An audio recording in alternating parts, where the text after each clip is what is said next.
पर छोड़ी अपन पितर देवता लोग को बोल लागू जाएंगे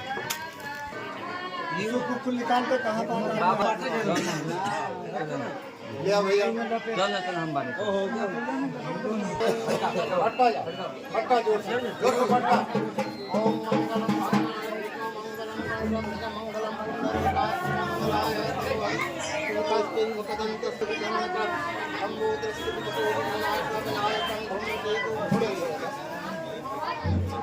सर्वमंगल मांगल्ये शिवे सर्वार्थ साधिके शरण्ये गौरी नारायणे नमस्ते सर्वदा मंगलम भगवान मंगलाय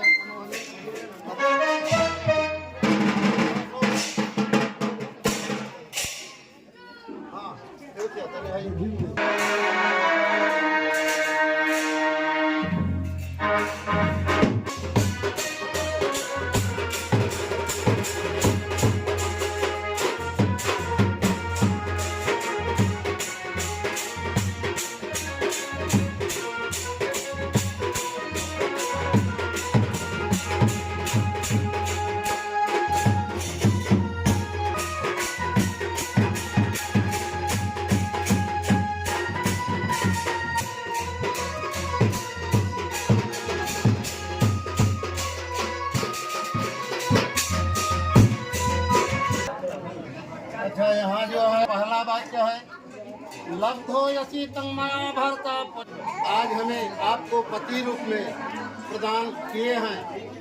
कन्या का दूसरा वाक्य है पापी कूप तड़ा जानी जग जात्रा महोत्सव। मतलब कर्म करेंगे, बावली कुआं तालाब बनवाना हमारे सम्मति के दानानि स्त्रीणं भाव स्वभावजा कृता भंगो नते कार्जं स्त्रीणं राजस्व धावते। व्रत उद्यापन दान करना स्त्री जातियों का नहीं वाक्य है।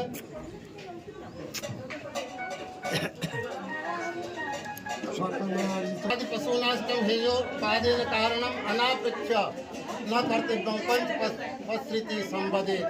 जो भी सामान को खरीदना बेचना मकान बनवाना जो भी करना परदेश जाना तीर्थ यात्रा में जाना तो बिना पत्नी कथं धर्म आश्रमाणां प्रवर्तते। पत्नी को साथ में होना चाहिए। ये पत्नी का वाक्य है। तो आप हमें डांटिएगा नहीं, अपमानित नहीं करिएगा। लेकिन एक मतलब ना इहो ना हो कि बाबा जी अभी बोल देना तो ऐसा काम कन्या कह दे कि बिना पूछले जखले चल जाए, सास ससुर से ना कहे, ये गलत होता है। गीतवादित मांगल्यं बंधु नास्तव्य सदा। ये कन्या का 7वां वाक्य है। कोई भी काम करो, पति घर पर रहे उनसे परामर्श करो, आज्ञा लो। सास ससुर अपने घर में जो जेठ जेठानी सबके अनुमति के अनुकूल चलना ही माताओं का एक शुभ लक्षण बताया गया है। मधुर वाणी प्रयोग करना, सबके साथ सुंदर व्यवहार से सुंदर वाणी से बातें करना, शुद्ध आचरण में रहना, यही गृह लक्ष्मी की लक्षण बताया जाता है। घर का 5 है क्रीड़ा शरीर संस्कार समाज उत्सव दर्शनम भाष्यम प्रागृह जानन तोजित प्रोपित वर्तिका। वर कहता है कि ठीक है देवी, आपका बात को मैंने सुना, स्वीकार किया, पालन भी करूँगा, लेकिन कुछ मेरा भी है। क्या है? तो क्रीड़ा शरीर मतलब अवजित करना, आभूषणों को धारण करना, सुंदर उर्वशी जैसा प्राप्त हो जाना तभी कर सकती हो जब मैं घर पर रहूं। परदेश में रहूं, विदेश में रहूं, तब इन सभी बातों से मुंह मोड़कर रहना पड़ेगा। जैसे कि सीता हरण हो गई अशोक वाटिका में, राम चरण रत्न निपुण विवेका। प्रभु श्री राम मर्यादा पुरुषोत्तम के चरण में माँ भगवती का ध्यान था। उसी तरह हर एक माताओं को होना चाहिए। पति का स्मरण करके उसी का ध्यान में रहना माताओं का पुत्रियों का लक्षण बताया गया है। विष्णु स नरांग साक्षी ब्राह्मणम ज्ञाति बांधवा पंचमं ध्रुमालिप्तुं स साक्षी ममागता। वर कहता है कि देखो ये जो ब्रह्म विवाह पंडित लोग करवा रहे हैं, इसमें सब देवी देवता, पुत्र देवता, ब्राह्मण देवता, गौ देवता, गंगा जमुना सरस्वती, चारों वेद पुराण सब आवाहन करके बुलाए गए हैं। सब विवाह के परम साक्षी हैं। अग्नि देवता प्रकट प्रज्वलित हैं, ये भी हमारा विवाह का साक्षी। जला ध्रुव तारा उपस्थित रही, उनके साक्षी रात के विवाह होला, यही से रात्रि में विवाह होला। तत दिन हो तो हो जाए कि ध्रुव तारा की उपस्थिति का प्रधानता बताया गया है। सब आचरण न लोप है। वर कहता है कि देखा गृहस्थ जीवन में बड़ा कठिनाई आवेले, तनी तनी बात में बात बढ़ेला। तव चित्तंग मम चित्तंग बाचा वाचन न लोप है। बात में बात बढ़ेला, ई बात के यदि तू धके राख हम धके राखी तो तकलीफ बढ़ेला, कठिनाई बढ़ेला। हमारे बात को तुम हृदय में मत रखो, जो मैं कहूँ उसको शुद्ध चित्त से समझो। तव चित्तंग मम चित्तंग बाचा वाचन न लोपे। जैसे दो पात्र के दो घड़ा का जल एक जगह कर दिया जाए तो कोई बता नहीं सकता कि ये जल कौन कौन सी घड़ा का अलग अलग करके दिखा सकता है, ये नहीं हो सकता। उसी तरह पति पत्नी का हृदय का मिलन होना चाहिए।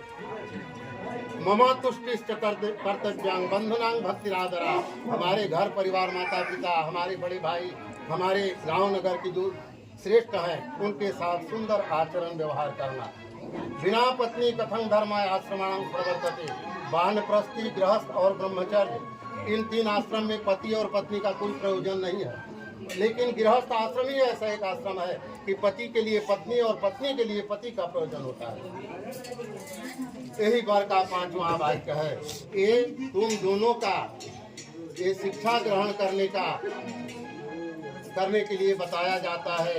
वर का जो 5 वाक्य है आप समझोगी, आपका जो 7 बात है वो समझेंगे, और इसी समझौता के ऊपर आपका जीवन का शैली निर्धारित किया गया है। यही गृहस्थ आश्रम है ना।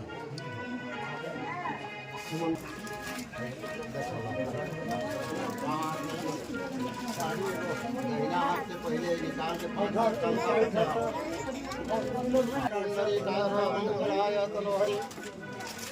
गजाननं भूतगणातिसेवितं कपिलदिनं फलचार भक्षणं वासुतं शोकविनाशकार।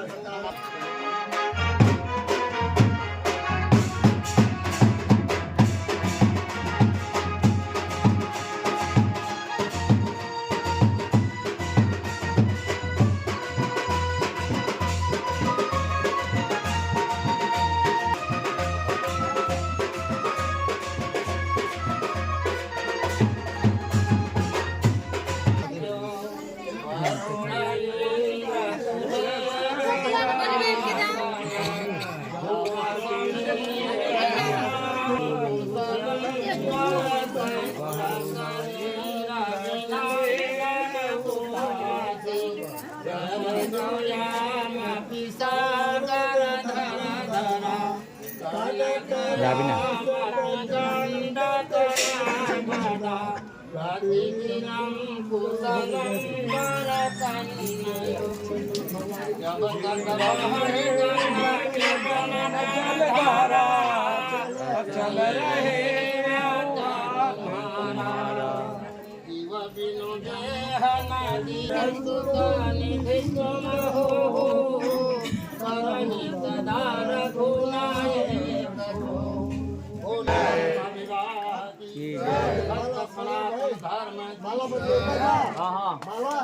सनातन धर्म